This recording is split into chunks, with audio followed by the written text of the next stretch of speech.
اسلام ایک مکمل ضابطۂ حیات۔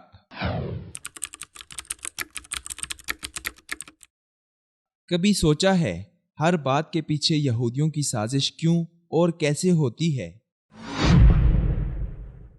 بے حیائی خود کریں، مورد الزام یہودی، ایک دوسرے کو قتل ہم کریں، الزام امریکہ پر، مسلک کو بنیاد بنا کر امت کو ٹکڑوں میں ہم تقسیم کریں، الزام کفار پر۔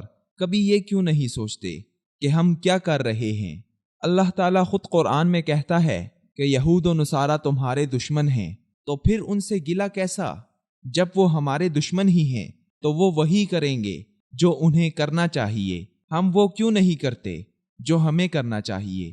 دراصل ہم خود اپنی زندگیوں سے اسلام نکال چکے ہیں، صرف اسلام کا لیبل لگائے خود کو مسلمان سمجھتے ہیں، جبکہ اغیار نے اسلامی اصولوں کو اپنایا ہے، اسی لیے وہ ترقی کی راہ پر گامزن ہیں۔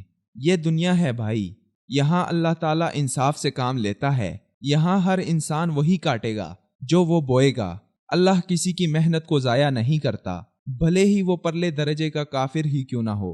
جھوٹ ہم بولتے ہیں، زنا ہم کرتے ہیں، معاملات ہمارے درست نہیں، چوریوں اور لوٹ مار سے ہم باز نہیں آتے، قتل و غارت گیری ہم میں عام ہے، مسلکوں کی بنیاد پہ ہم ایک دوسروں کے گلے کاٹ رہے، دجل و فریب کو ہم فخر سمجھتے اور کرتے ہیں، پھر یہ گلہ کاہے کا کہ ہم ترقی نہیں کر رہے، ہمارے معاشرے میں امن تباہ و برباد ہو چکا وغیرہ وغیرہ۔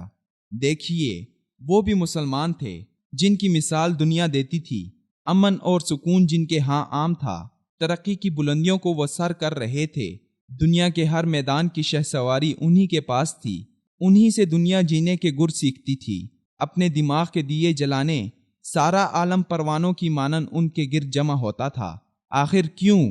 کیونکہ وہ عملی مسلمان تھے، ان کی زندگیاں اسلامی اصولوں کے عین مطابق تھیں، ان کے معاملات درست تھے، وہ صادق اور امین تھے، وہ ذمہ دارانہ زندگی گزارتے تھے۔ انہوں نے اسلام کو ہماری طرح دعاؤں اور عبادات تک محدود نہیں کیا تھا، انہوں نے اسلام کو ہماری طرح محض ایک مذہب قبول نہیں کیا تھا، بلکہ انہوں نے اسلام کو ایک ضابطۂ حیات کے طور پر مانا تھا۔ تبھی پوری دنیا ان کے قدموں میں آ گری تھی، تبھی اس معاشرے میں امام ابو حنیفہ، امام مالک، امام شافعی اور امام احمد بن حنبل رحمہم اللہ جیسے علماء اور فقیہ پیدا ہوئے تھے جن کی آج بھی دنیا تقلید کرتی ہے۔ تبھی تو جابر بن حیان، ابن الہیثم، یعقوب الکندی اور خوارزمی جیسے سائنسدان پیدا ہوئے۔ حضرات خلفائے راشدین رضی اللہ عنہم، حضرت معاویہ رضی اللہ عنہ، عمر بن عبدالعزیز اور صلاح الدین ایوبی جیسے حکمران پیدا ہوئے۔ لیکن آج ہمیں کیا ہو گیا؟ ہم پیچھے کیوں رہ گئے؟ وہ دنیا جو کل تک ہمارے آسرے پہ چلتی تھی آج ہمیں کو کیوں لیڈ کر رہی ہے؟ کبھی سوچئے گا۔ اقبال جب یورپ سے اعلیٰ تعلیم کے حصول کے بعد لوٹے تو کسی نے پوچھا، علامہ صاحب آپ نے یورپ اور برصغیر میں کیا فرق دیکھا؟ تو اقبال نے کیا خوب جواب دیا، ایک ہی جملے میں دونوں معاشروں کی تفریق بیان کر ڈالی۔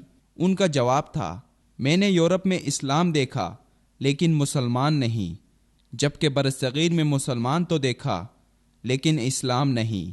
اہل مغرب نے زندگی میں قدرت کے ان اصولوں کو اپنایا ہے جو اس دنیاوی زندگی کو جینے کے لیے وضع کیے گئے تھے، اسی لیے آج وہ دنیا پر راج کر رہے ہیں۔